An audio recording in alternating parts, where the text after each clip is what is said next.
Good morning, student. In the previous lecture, we have discussed the first question of the exercise 1.1. Now we are going to discuss the remaining question of the exercise 1.1. Clear?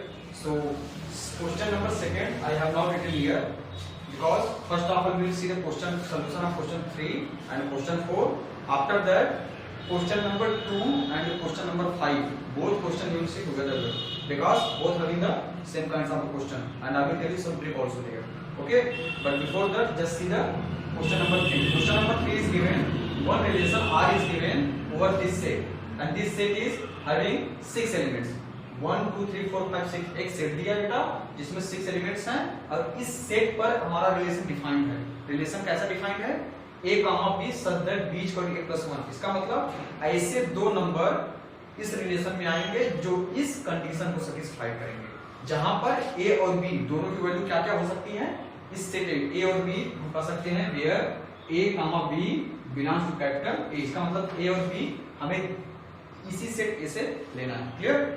So before start solution and what we have to do here, इस relation को हमें check करना, check whether the relation R is reflexive, symmetry और transitive. हमें check करना है कि यह reflexive, symmetry, transitive है कि नहीं है. क्लियर? तो इसको शुरू करने से पहले सबसे पहले just I want to tell you what is the condition of RST. हमने reflexive में बताया था कि आपको फोकस करना है कैपिटल सेट A पर जिस पर रिलेशन डिफाइंड है. सिमेट्री और ट्रांजिटिव में आपको फोकस करना है कैपिटल सेट R पर, मतलब रिलेशन पे आपको फोकस करना है, लेकिन रिफ्लेक्सिव के केस में आपको फोकस करना है A पर. रिफ्लेक्सिव क्या करता है? सिंपल कॉन्सेप्ट है कि रिफ्लेक्सिव में आप A के एलिमेंट देखिए, जितने एलिमेंट कैपिटल A में हैं उनके डबलेट अगर R में है तब तो वो रिफ्लेक्सिव है, नहीं तो नहीं है. अगर एक भी एलिमेंट का डबलेट नहीं है इसका मतलब रिफ्लेक्सिव नहीं है. इसका मतलब रिफ्लेक्सिव के लिए हमें A के कैपिटल A के सारे एलिमेंट को चेक करना होगा. ठीक? सिमेट्री क्या कहता है? सिमेट्री कहता है आपको फोकस करना है कैपिटल R के एलिमेंट पर. आप कैपिटल R के एक एक एलिमेंट को लीजिए. सपोज हमने एक एलिमेंट लिया A कामा B, उसके बाद A कामा B को जस्ट उसका मिरर इमेज का क्या होगा? B comma A. आप कर सकते हैं उसको A और B के पोजीशन बदल. तो A और B का पोजीशन बदलना क्या है? B कामा A भी उसमें रहना चाहिए. हम हर एलिमेंट को आकर चेक करेंगे. अगर ऐसा है तब तो वह सिमेट्री है, नहीं तो नहीं. अगर एक भी एलिमेंट मिल गया जिसका इंटरचेंज करने को उसमें नहीं मिल रहा है, इसका मतलब वह सिमेट्री नहीं है. इसी तरह ट्रांजिटिव हमने बताया था कि आपको सबसे पहले दो एलिमेंट रिलेशन R के ऐसे लेने हैं जिसमें पहले ऑर्डर पेयर का सेकंड एलिमेंट और दूसरे ऑर्डर पेयर का फर्स्ट एलिमेंट सेम हो. मतलब A कामा B और B कामा C फॉर्म का, मतलब A belongs to B, A related to B related to C, और हम दिखाएंगे कि A डायरेक्ट रिलेटेड है C से. यह हर एलिमेंट पे हमें चेक करना है. अगर एक भी ऐसा एलिमेंट मिल गया कि ये कंडीशन फॉलो नहीं है, इसका मतलब वह रिफ्लेक्स और ट्रांजिटिव नहीं है. क्लियर? इसका मतलब कंक्लूजन में हम कह सकते हैं कि रिफ्लेक्सिव, सिमेट्री, ट्रांजिटिव चेक करने के लिए हमें हर एक एलिमेंट पर फोकस करना है, जबकि अगर हमें नॉन रिफ्लेक्सिव, नॉन सिमेट्रिक और नॉन ट्रांजिटिव प्रूव करना है तो हमें एक ऐसा एग्जांपल फाइंड करना है जो कंडीशन को सैटिस्फाई नहीं करेगा. एक एग्जांपल ही इनफ है non reflexive, non symmetric, non transitive prove करने के लिए. क्लियर? नाउ अब हम अपने क्वेश्चन पर आते हैं. हमारा क्वेश्चन रिलेशन यह है, इसमें ऐसे order pair A comma B हैं जो इसको सैटिस्फाई कर रहे हैं, जहां पर A और B को हम इस A से ले सकते हैं. तो सबसे पहले हमें यह चेक करना है, इसमें यह सो दैट नहीं है, check whether it is reflexive और सिमेट्रिक और ट्रांजिटिव. क्लियर? तो सबसे पहले हम इस R को जो सेपरेटेड फॉर्म में दिया है उसको किस फॉर्म में लिखेंगे? रोस्टर फॉर्म में. See how you write R equal to clear. Okay, now आप इस रिलेशन पे ध्यान दीजिए. क्लियर? यहां पर B की वैल्यू A की वैल्यू पे डिपेंड करता है, हम कह सकते हैं. अगर हम A की वैल्यू कुछ पुट करेंगे तो B की वैल्यू मिलती जाएगी. क्लियर? जरा पुट करेंगे. अगर A की वैल्यू हम 1 पुट करते हैं, B कितना आएगा? 1 + 1. अगर A की वैल्यू हम कितना पुट करते हैं? 1, तो B कितना आएगा? 1 + 1 2. Clear? In the same way अगर A की वैल्यू 2 पुट किया तो B की वैल्यू क्या आएगा? 2 + 1 3. सिमिलरली A की वैल्यू 3 4 5 6 पुट करेंगे तो हमें क्या मिलेगा? 3, 4 4, 5 5, 6 और लास्ट वैल्यू 6, 7. क्लियर? लेकिन जब हम A की वैल्यू 6 पुट किए तो B 7 आ रहा है, तो B तो 7 हो ही नहीं सकता क्योंकि इसकी लिमिट केवल है 6 तक. इसका मतलब ये एलिमेंट हम नहीं लेंगे. तो इसका मतलब टोटली इसमें कितने एलिमेंट लाई किए? 1 2 3 4 5, टोटल 5 एलिमेंट्स इसमें लाई कर रहे हैं. क्लियर? अब हम चेक करते हैं रिफ्लेक्सिविटी. रिफ्लेक्सिविटी हमने ये बताया कि आपको फोकस करना कैपिटल ए, यहां पर कैपिटल ए का लिया है, क्लियर। इसमें हम देख रहे हैं कितने एलिमेंट हैं, 1 2 3 4 5 6। अगर इन 6 के डबलेट इसमें प्रेजेंट है तब तो ये रिफ्लेक्सिव होगा। 1 का डबलेट क्या होगा, 1 1, 2 का 2 2, 3 का 3 3, इसी तरह 6 का 6 6।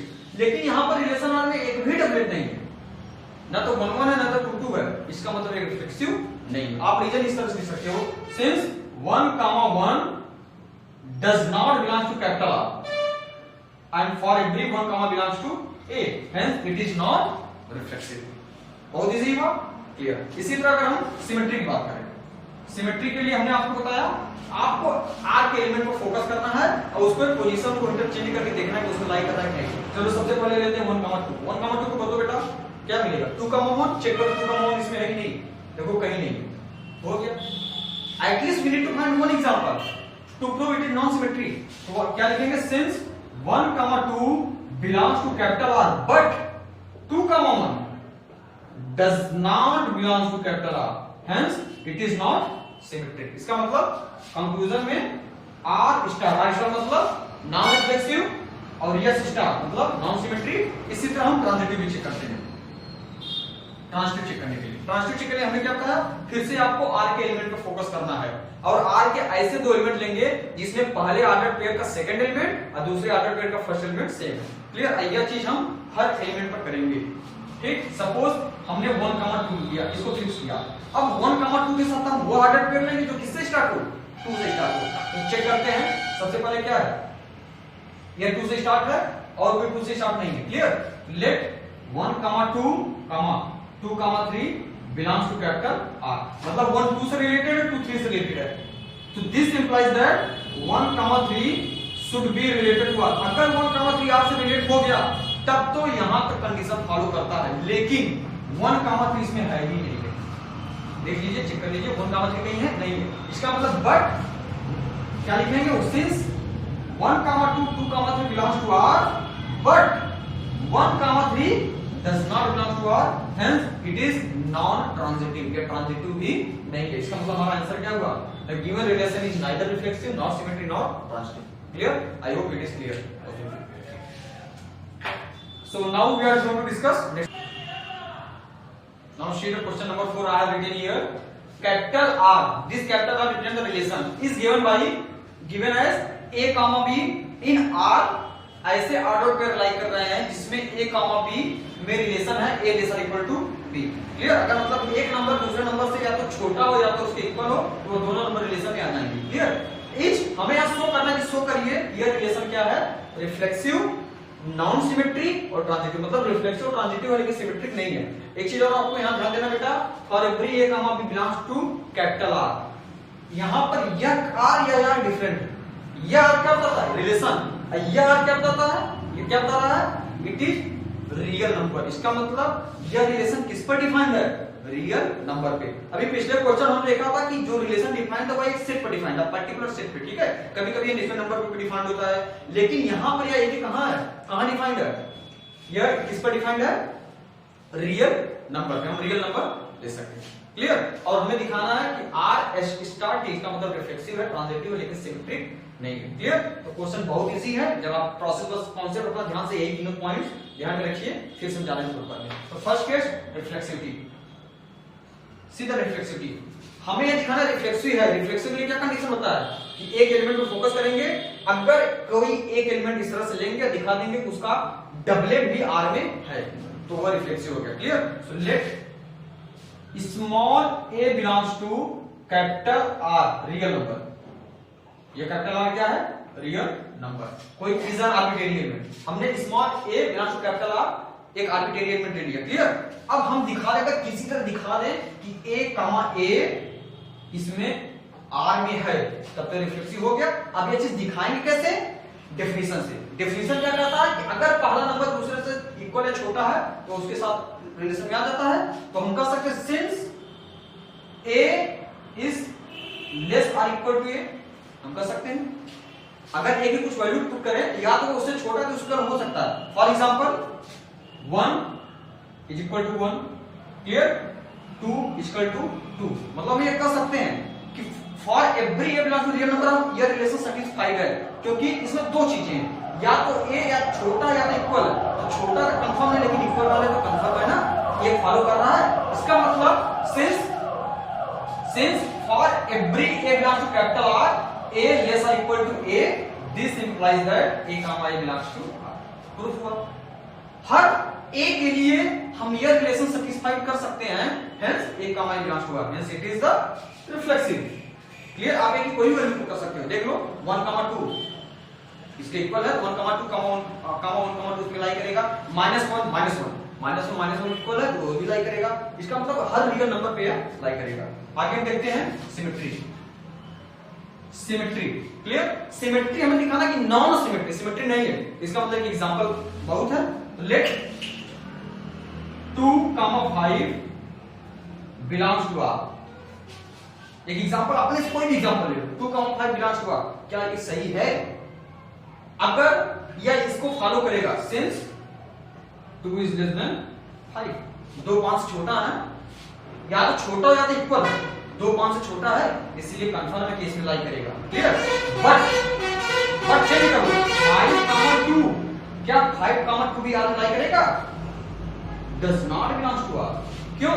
क्योंकि 5 अगर 2 से छोटा या इक्वल हो जाए तभी तो आर में आएगा, लेकिन 5 तो हमेशा 2 से बड़ा है, since 5 is always greater than 2, or you can say 5 is not equal or less than 2। तो 2,5 तो इसमें है लेकिन 5,2 तो इसमें नहीं है, hence it is the non symmetric या symmetric नहीं है। क्लियर? अगला हमारा है transitivity. See the transitivity how we will show transitivity. 2 नंबर लेते हैं। ट्रांजिटिविटी हमें दिखाना है, इसका मतलब एग्जांपल से नहीं दिखाना है। ट्रांजिटिविटी शो करे, इसका मतलब इस प्रोसेस से शो करे। Clear? So let a comma b comma c belongs to r। अगर हम किसी तरह दिखा दें, a इसमें हमने लिया है कि a b से रिलेटेड है, b c से रिलेटेड है। अगर किसी तरह दिखा दे कि a c से भी रिलेटेड है, हमारा काम हो जाएगा, रिफ्लेक्सिव हो जाएगा। देखो कैसे दिखाते हैं। दिस इंप्लाइज बेटा अगर a कॉमा b r से रिलेटेड है, इसका मतलब क्या है? इसका मतलब यह फर्स्ट नंबर लेस और equal to second number, and अगर b कॉमा c रिलेटेड है, इसका मतलब second number is less than to third number, less और इक्वल टू थर्ड नंबर। जरा दोनों रिजल्ट को एक साथ लिखें, हमें क्या मिलता है? b अब b a लेस और इक्वल टू b, अब b लेस और इक्वल टू c। क्लियर? देखो बेटा b एक ऐसा नंबर जो a से बड़ा है और c ऐसा नंबर जो b से भी बड़ा है। तो a और c में आप क्या कर सकते हो? c सबसे बड़ा होगा कि नहीं? इसका मतलब हम कह सकते हैं a लेस और इक्वल टू, हमें कह सकते हैं कि नहीं? क्योंकि c b से बड़ा है, b a से बड़ा है, तो c a से बड़ा होगा कि नहीं? या तो दूसरे शब्दों में कह सकते हैं कि a b से छोटा है और b c से छोटा है, तो a c से छोटा होगा कि नहीं? कह सकते हैं। मतलब हम a लेस और इक्वल टू c कह सकते हैं। और जैसे ही a लेस और इक्वल टू c आया, इसका मतलब a कॉमा c कहां बिलोंग करेगा? r में बिलोंग करेगा। और जैसे a comma c belongs to r होगा, ऐसे ही तुरंत क्या हो गया? रिफ्लेक्सिव हमारा प्रूफ हुआ। क्लियर? सॉरी ट्रांजिटिविटी हमारा प्रूफ हुआ। Hence this is also the transitivity. So this example clear? Reflexive, symmetry, non symmetry and transitive. Clear? I hope it is clear. Now we are going to discuss the very important question, that is the question number 2 and question number 5. I will tell you here some trick, and basically exam point of view ये question बहुत important है, ऐसे question आपके exam में आ सकते हैं। Clear? So just see the solution of the question number 2 and question number 5.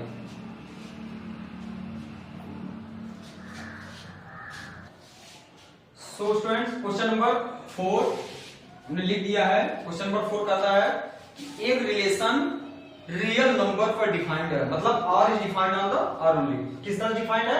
कि ऐसे order pair a, b such that a less और इक्वल टू b स्क्वायर। पहला नंबर अगर दूसरे नंबर के स्क्वायर से छोटा या तो इक्वल हो जाए, तो दोनों नंबर रिलेशन में आ जाएंगे। क्लियर? यहां पर a, b belongs to capital R। यह कैपिटल क्या होता था? Real number. यह कैपिटल R क्या है? रिलेशन। हमें यह रिलेशन प्रूव करना है कि शो करिए this relation is neither reflexive nor symmetric nor transitive। इसका मतलब r डैश, s डैश और t डैश तीनों प्रूव कर रहा है। फिर से हमारा कॉन्सेप्ट, अगर हमें जहां पर स्टार की बात होती है कि नाइदर की बात होती है कि neither reflexive nor symmetric nor transitive, हम हमेशा बेटा याद रखो एग्जांपल, हमें एटलीस्ट एक एग्जांपल फाइंड करना है, उस एग्जांपल से हम दिखाएंगे कि वह इसको फॉलो नहीं कर रहा है, वह non reflexive, non static, non conductive हो जाएगा। क्लियर? सो सबसे पहले बात करते हैं रिफ्लेक्सिव की। देखो बेटा, इंपॉर्टेंट चीज क्या है कि जब आप रैंडमली एग्जांपल पुट करते हो, हमारे दिमाग में पहला नेचुरल नंबर और इंटीजर्स ही आते हैं। जैसे हमने ले लिया कि अगर a और b की वैल्यू ले लिया 2,4, अगर a भी ले लिया 2 और रिफ्लेक्सिव बात करते हैं, सेम की बात करते हैं, 2,2 ले लिया, तो हम देखते हैं कि पहला नंबर, अगर पहला नंबर इस नंबर के स्क्वायर से या तो इक्वल आ जाए या तो छोटा आ जाए तो रिफ्लेक्सिव आ जाएगा। तो हम देखते हैं कि 2 लेस और इक्वल टू 2 स्क्वायर ये फॉलो कर रहा है, बहुत क्लियरली फॉलो कर रहा है, क्योंकि यह आता है 4, यह क्या है? ट्रू है, क्योंकि 2 4 से छोटा है। और अकॉर्डिंग टू दिस 2,2 किस में आ जाएगा? रिलेशन में आ जाएगा। क्लियर? अब फिर से अगर हम बात करते हैं इंटीजर की, मान लो हमने -2 ले लिया, और फिर -3 ले लिया और -3 ले लिया, यह भी बेटा रिलेशन में आएगा, क्योंकि -3 अपने स्क्वायर से छोटा होता है हमेशा। -3 का स्क्वायर करें हमें मिलता है -3 लेसर इक्वल टू 9, यह भी ट्रू है। क्लियर? इसका मतलब हमने जब नेचुरल नंबर और इंटीजर का एग्जांपल लिया तो यह रिलेशन ट्रू मिल जा रहा है, लेकिन हमें ऐसा एग्जांपल ढूंढना कि जो इसको फॉलो न करे, तभी हमारा ये क्या होगा? रिफ्लेक्सिव होगा। तो हम यहाँ ध्यान देते हैं बेटे कि यहाँ पर यह रिलेशन कहाँ डिफाइंड है? नेचुरल नंबर और इंटीजर में डिफाइंड है। किस पर डिफाइंड है? रियल नंबर में, और रियल नंबर में आपके सारे रेशनल इरेशनल सारे नंबर आते हैं। तो बेसिकली यहाँ हम फोकस करते हैं रेशनल नंबर पर भी। क्लियर? तो एक और एग्जांपल लेते हैं। मान लीजिए इस 2 जो नेचुरल नंबर है, इंटीजर की जगह एक फ्रैक्शन लेते हैं, सपोज 1,2, क्योंकि हम जानते हैं कि इस तरह का फ्रैक्शन 1,2 या 1,3 यह अपने स्क्वायर से हमेशा क्या होते हैं? छोटे होते हैं। अपने स्क्वायर से हमेशा छोटे होते हैं, लेकिन सॉरी अपने स्क्वायर से हमेशा क्या होते हैं? बड़े होते हैं। क्लियर? जैसे हम देखें 1,2 और 1,2 के बारे में सोचें तो क्या ये रिलेशन में लाई कर रहा है कि नहीं? देखो 1,2 और 1,2 का स्क्वायर, इसमें चेक करते हैं क्या रिलेशन आता है। 1,2 या 1,4, अब बताओ 1,2 और 1,4 में क्या रिलेशन है? 1,2 हमेशा क्या है? बड़ा। इसका मतलब ऐसे फ्रैक्शन अपने स्क्वायर से हमेशा क्या आते हैं? बड़े होते हैं। लेकिन यहाँ पर ये जो नेचुरल नंबर और इंटीजर थे ये अपने स्क्वायर से क्या है? छोटे हैं, लेकिन ये फ्रैक्शन 1,2 अपने स्क्वायर से क्या है? बड़ा है। इसका मतलब इस चीज को हम लिख सकते हैं कि 1,2 इज नॉट लेस और इक्वल टू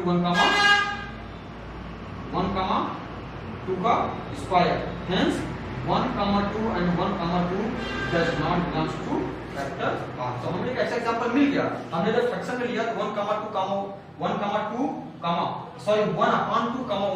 हमने क्या देखा कि 1/2 इज ग्रेटर देन 1,4। इसका मतलब ये इसको फॉलो नहीं कर रहा है। दिस इंप्लाइज दैट 1/2 1/2 या R में नहीं, इसका मतलब 1/2 का डबलेट R में नहीं है, hence it is not reflexive। Example enough है। क्लियर?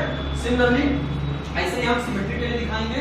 जरा देखना सिमेट्री के लिए, सिमेट्री में हमें नॉर्थ सिमेट्री दिखाना है तो फिर से हम एग्जांपल की हेल्प लेंगे। क्लियर? सिमेट्री बहुत क्लियर है। लेट कोई भी नंबर, 2 नंबर ले लो जो इसको फॉलो करते हो। क्लियर? लेट 2,4, चलो इसकी बात करते हैं क्या आता है। 2,4 क्या आगे आता है? सिंस पहला नंबर लिखा और दूसरे नंबर का स्क्वायर, 4 का स्क्वायर 16, तो 2 का स्क्वायर 16। क्या इसमें ये रिलेशन सेटिस्फाइड हो रहा है? यस, 2 16 से छोटा है, इसका मतलब 2,4 हमारा रिलेशन में है। क्लियर? अब नाउ जस्ट थिंक अबाउट 4,2 4,2 के बारे में सोचो क्या आता है। बट 4,2 और यहाँ पर ये बेटा सेटिस्फाइड हो जा रहा है। 4,2 क्योंकि 2 का स्क्वायर 4 के इक्वल आ जाएगा, सेटिस्फाइड हो जा रहा है। देखो यह भी R में आएगा, क्यों? क्योंकि 2 के स्क्वायर 4 लेस और इक्वल इसको सेटिस्फाइड कर रहा है। क्लियर? इसका मतलब रैंडमली हमने एक एग्जांपल लिया लेकिन वो सिमेट्री हो गया, but we need to find that example जिसमें सेटिस्फाइड हो रहा। हमने ये आपको इसलिए दिखाया कि ऐसे भी कंडीशन पॉसिबल है।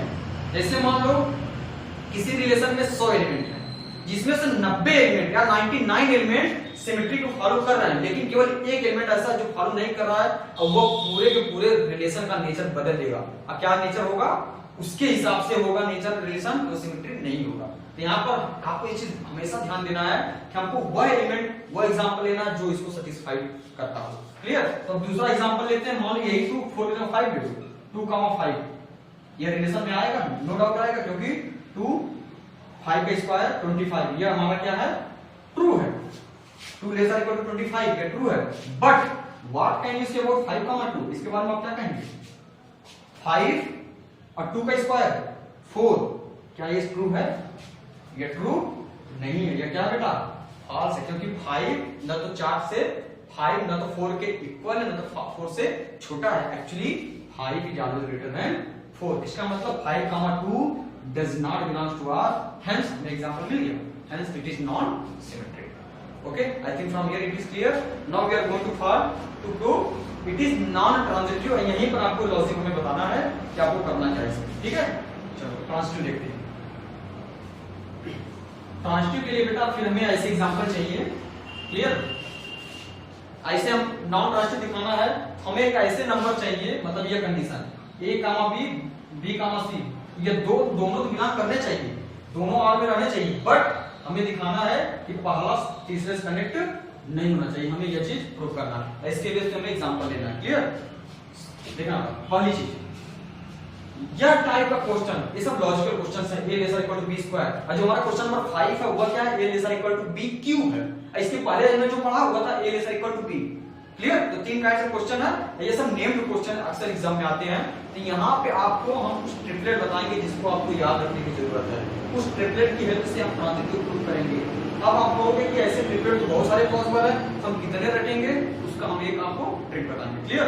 सो रैंडमली हमें जो ये स्टेप फॉलो करना है, a, b और b, c belongs to R, इसमें आपको हमें 3 नंबर की जरूरत पड़ेगी।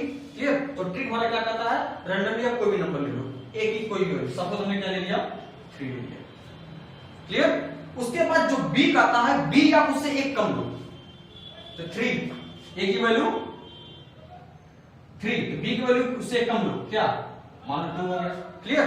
अब बेटा जो आपको थर्ड वैल्यू लेना है, स्मॉल c, इसके लिए आप कंडीशन याद रखो, यह c आपको इस तरह से लेना है कि इसका स्क्वायर इससे कम हो, दूसरे वाले नंबर से कम हो, इसका स्क्वायर दूसरे वाले नंबर से ज्यादा हो, लेकिन पहले वाले नंबर से कम हो।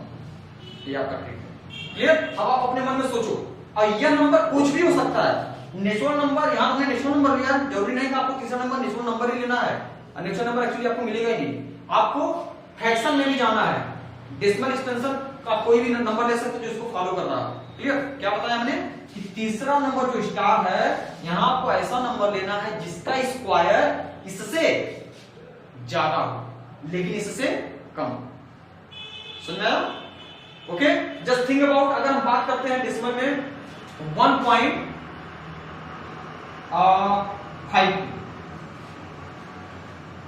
1.5 की बात करते हैं, तो 1.5 का स्क्वायर क्या होता है? 1.5 का स्क्वायर होता है 2.25। अब यह 2.25 2 से ज्यादा है, सेटिस्फाइड हुआ, लेकिन 3 से कम है, यह भी सेटिस्फाइड हुआ नहीं। हेंस हमें एक ट्रिपलेट मिल गया बेटा, 3, 2 और 1.5। अच्छा, 3, 2 ये हमने कम क्यों लिया? इसलिए कम लिया क्योंकि 3, 2 भी एक रिलेशन बताएंगे और 2, 1.5 यह भी एक रिलेशन बताएंगे। जरा ध्यान से देखना। सिंस, सो एग्जांपल लेते हैं, लेट 3, 2 एंड फिर 2 से start 1, 2, 1.5 belongs to capital R। ये आप चेक कर सकते हो। चेक कैसे कर सकते हैं? क्या क्यों R में है इसको हम दिखाएंगे। सिंस 3 लेस और इक्वल टू 2 का स्क्वायर, ये ट्रू है कि नहीं? क्योंकि 3 इसके 2 से स्क्वायर से छोटा है, ट्रू है। एंड 2 लेस और इक्वल टू 1.5 का स्क्वायर, यह भी ट्रू है क्योंकि 1.5 का स्क्वायर क्या है? 2.25, ये ट्रू है ना? ये दोनों ट्रू है, इसीलिए ये दोनों भी ट्रू भी। क्लियर? अब हम ये दिखाएंगे, हमने ऑलरेडी कंडीशन ले लिया कि इसका स्क्वायर इससे तो बड़ा है, मतलब यह नंबर इसके स्क्वायर से तो छोटा है, लेकिन यह नंबर इसके स्क्वायर से छोटा नहीं है। But 3 is not related to 1.5। 3 is not related to 1.5. Why? Because 3 और 1.5 का स्क्वायर इसको सेटिस्फाई नहीं करता है। क्यों? क्योंकि अगर हम 3 का स्क्वायर की बात करें 2.25, तो बेटा ना तो 3 इसके इक्वल है ना तो 3 से छोटा। हेंस हमें एक ऐसा एग्जांपल मिल गया, hence it is non transitive. Get me?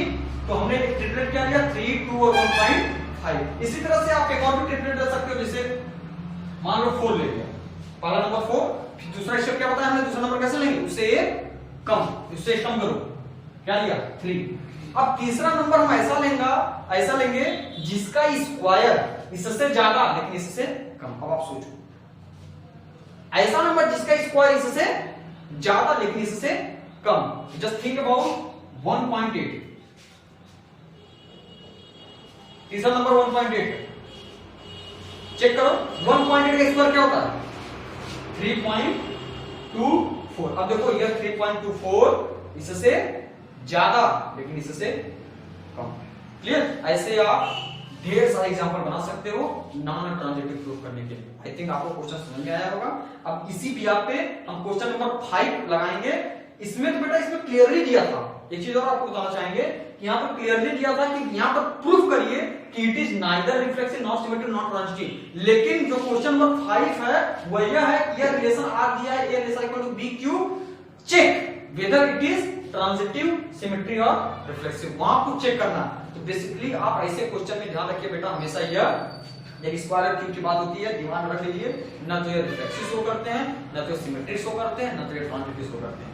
ये आपको समझना होगा पहले से। क्लियर? अब इसी बिहाफ पे हम जा रहे हैं क्वेश्चन नंबर 5 सॉल्व करने, तो वहां पर भी ऐसे ही आपको एक ट्रिक हम बताएंगे। क्लियर? यहाँ पर ट्रिक क्या था, पहला नंबर, दूसरा नंबर क्या होगा उससे एक कम, और तीसरा नंबर क्या होगा, तीसरे नंबर का स्क्वायर, चूंकि यहाँ स्क्वायर था इसलिए इसका स्क्वायर इससे कम लेकिन पहले वाले नंबर से ज्यादा। ठीक? अब देखो क्वेश्चन नंबर 5 देखो,